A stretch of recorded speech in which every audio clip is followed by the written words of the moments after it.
Okay, y'all, since y'all keep asking for it, here is the story time on how my assistant set me up to get robbed, and then a few days later, she ended up getting gunned down on the highway. So in 2019 and 2020, I traveled to 12 different countries, and I vlogged my journey on YouTube. And while I was gone, I needed someone to stay at my house and watch my pets and also take care of my online business. So I met this girl in Atlanta and we became really close. And then after a few months of us hanging out, she offered to help me out while I'm gone. So in January, I was planning on going to Thailand and exploring 4 different cities there. And I was going to be gone for about 3 weeks. So I was supposed to leave on Tuesday, and I asked her to come over on Sunday to help me pack some orders for my website. But I was having a weird vibe, a weird feeling, so I told her not to come. Now I'm finna show y'all the text messages of what happened that day. So it was just weird because it seemed like she was like too eager to come to my house and like to be with me that night. So I was like, just don't worry about it, because my gut feeling was telling me something ain't right. So around 11 p.m., I kept hearing scratches at my door, and I kept seeing like shadows by my window. So I look outside my peephole and I see 2 guys trying to like pry open my door. So I run back to my room. I get my little, my little thing, my little tooly tool, and I go back to the door, and I'm like looking at the peephole, and I see one guy go around to my window, my back window. So I was like, since there's only one perpetrator by the door, I'm about to just open the door and just start shooting, because obviously y'all trying to rob me. So what's up? So I'm on the phone with the police, and the police is trying to convince me to like hide. But I'm like, this is my house. I'm not hiding nowhere. So at that point, when they're like trying to tell me to hide, I like back away from the door to see where the other guy went. I'm thinking he's in the back, but he wasn't. He came back to the front. So as soon as I see him run back to the front, so as I'm watching him run to the front, the first guy who was been at the door the whole time kicks my door in, and he got hit with that fire. So he runs out. The guy who went to the back hopped in a car, and they left. So as I'm watching them drive off, I'm like, that's that car. Like, that's my assistant's car. So like 20 minutes later, the police finally shows up. So when the police finally shows up, I showed them the security footage that I have on my Ring camera, my living room camera, and my dash camera in my car, because they're dumb parked the getaway car in front of my vehicle. So after they see the footage, they asked if I needed an ambulance because there was a blood trail outside my door, but I was like, that's not mine. I'm not hit. I'm good. So they collect evidence. They collect the footage. I still got a copy of it, and I will be posting on YouTube very soon as the case is over with. So the next day, my assistant texted me. She's blowing up my phone. I don't know why. I didn't reach out to her. I didn't tell her nothing. Only people who knew about it was the people in my apartment complex, and that's about it. This is the text.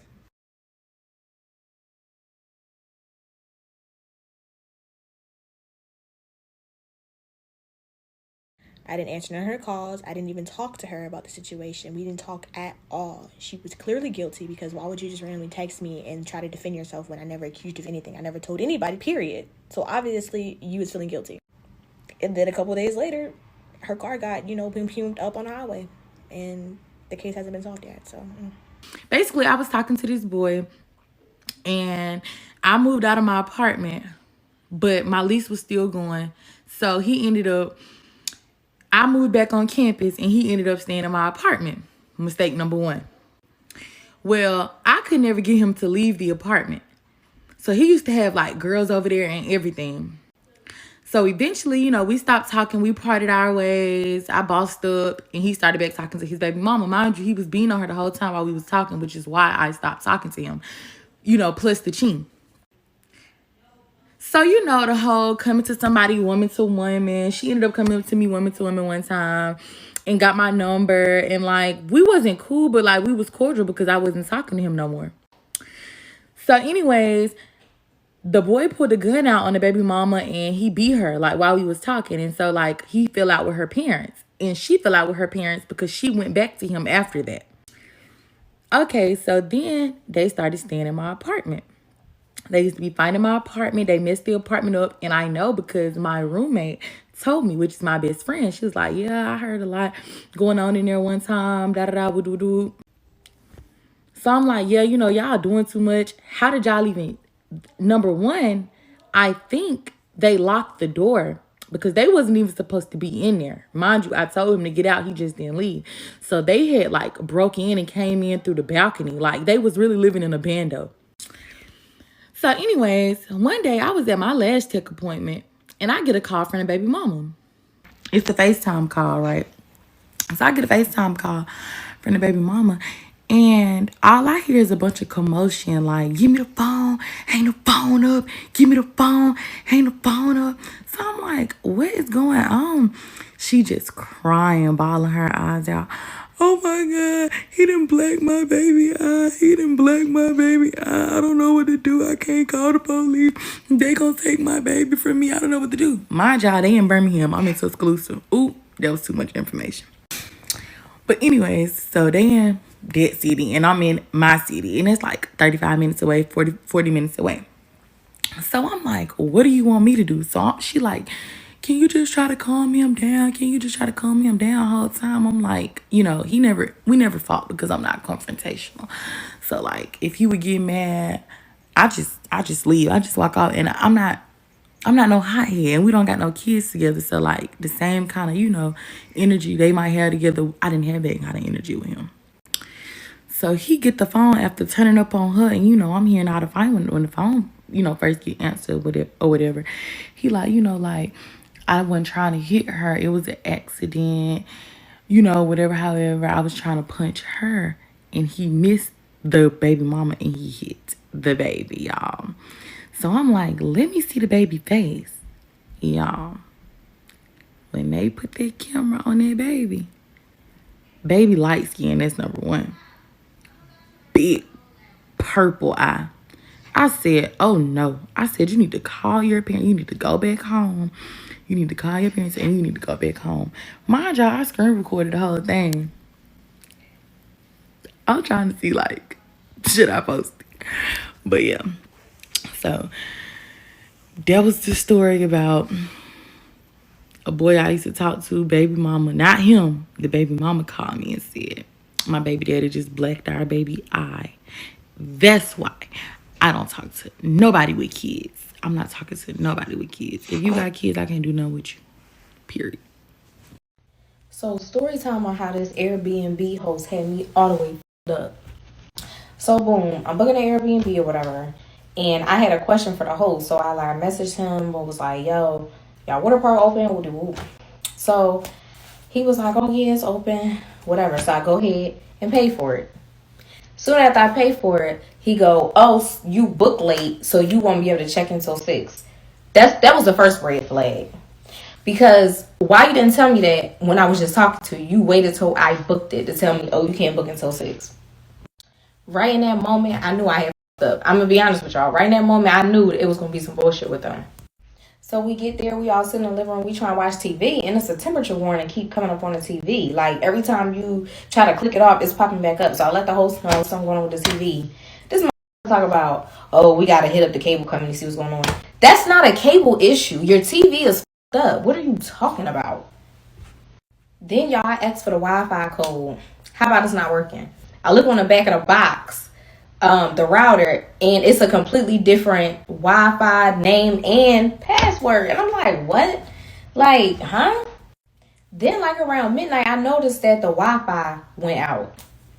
And I'm like, okay, that's weird. Like, it was like right on the money. Like right when midnight hit, it went out. I was like, yo, they probably got their Wi-Fi on the timer. Mind you, it doesn't say anything about y'all have time Wi-Fi. It says y'all have Wi-Fi. So y'all listing amenities that really I can't use for real. You know what I'm saying? So y'all, it get even crazier. This the craziest part of the whole thing. We go to the water park.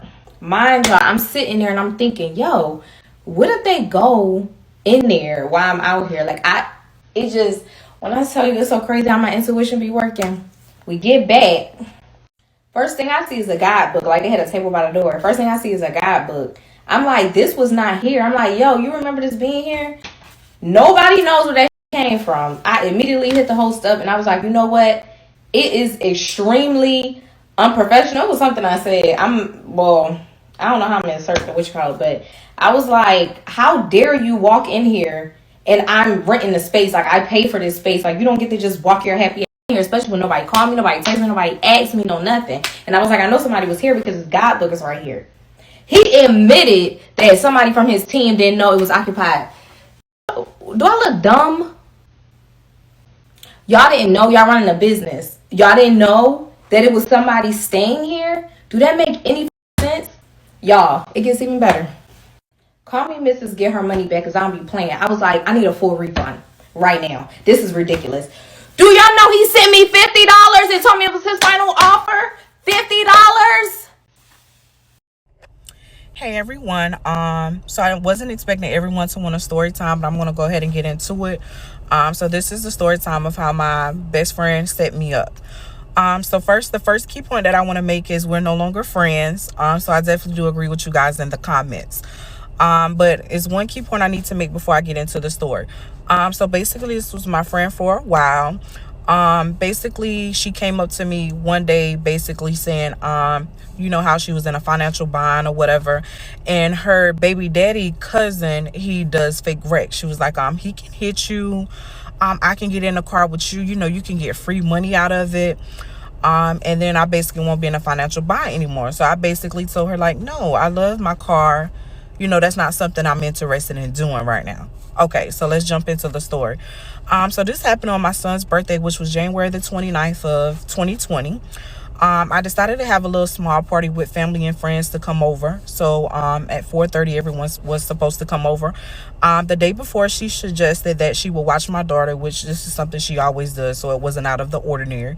She basically said, I'll watch her while you guys get everything done for the party. So she had my daughter. She was like, they'll get drop off. So 4:30 came, everyone started coming over. And she basically said they'll get drop off over there. It got close to 5. I messaged her and said, are you guys still coming? She didn't respond back then. She waited till about 5:30. She texted me and said, could you please come and get Dream? That's my daughter. She was like, I don't have anything to eat over here for her. She's crying and I no longer have a ride because my baby daddy took my car. So I automatically left the party with family and friends at the house. And I went over there. So as soon as I got over there, she came and brought my daughter inside the car, put her bag and everything. And she was like, I can't make it to the party. I'm not feeling good. Or whatever. I said, okay, that's fine. So I left. So as soon as I left her house, I wasn't even driving for 2 minutes. A car came racing out of a yard to come and hit me. I tried to turn off, but they still end up clashing into me, and then me and my daughter end up flipping over.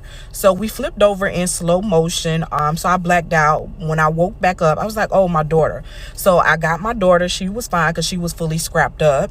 And then I'm looking for my phone because at that time we were facing down. So while I'm looking for my phone, the person who hit me, I hear them outside of their car busting their windows or whatever. And we're still in the car. We're stuck in the car because we're flipped over or whatever. So after that, I finally find my phone, go to try to call her. Before I can call her, her baby daddy is on top of my Jeep telling me I'm about to kick the window in and drop in with y'all. So he dropped in. As soon as he dropped in, the police came. He was like, say I was in the car with you. Say I was in the car with you. I was like, what? After that, the police was basically trying to get us out the car because on the Jeep Wrangler, hood comes off. So I was trying to do that. But of course we was up to the stop sign, so it took them a while for us to get out the car. The ambulance and everything had already arrived. The other person who hit me or whatever, they were already going in the ambulance, and their car was in the process of getting towed or whatever, so they was rushing to the hospital. So after we finally got out, me and my daughter went in the ambulance or whatever, for us to get checked because blood was all over her. Blood was over me as well. Later come to find out it was actually his blood for busting the window, jumping in the car. So after that, my mom came or whatever, my mom and my sister, and my mom was like, you set this up. Like, that's what she was telling my friend or whatever. So she walked back to her house or whatever. I didn't even say anything to her at that particular time because, you know, I was focusing on me and my daughter. So fast forward. So we got to the hospital. My mom, my daughter was crying, so my mom started looking through her bag. She rushed me over there because she said she didn't have anything to eat for my daughter. So while my mom is checking my daughter's bag, everything is in there. The milk, the food, every single thing, all the snacks I sent for her is in there. But she rushed me saying my daughter was crying because she didn't have anything to eat over there. Okay, so that's key point number 1. So after that, we checked out of the ambulance. We got back home probably about 5. I didn't hear anything from her for the rest of that night. So the next day, she texted me and was like, I'm glad you guys are okay. Why would your mom feel like I set this up? I was crying last night because, you know, I would never do anything like that. And then after that, I just didn't text back. After that, she texted and was like, are you going to say that he was in the wreck? Talking about her baby daddy. So I was like, no, I'm not saying that he was in the wreck because he wasn't in the wreck. or whatever. So after that, she ain't text back, message back, or anything like that. After this, I had a family member that was at an actual card game, and they was talking about the actual wreck, and they was actually saying that her baby daddy and the person that hit me, his wife was actually talking about how they set up the car accidents or whatever for all of them to get money. So of course, once I found that out, my mom was heated, I was heated, so she was like, let's go to her house. So we went to her house, of course, to, talk about it, fight about it, whatever, because this is something serious with me and my daughter. She called the police on us,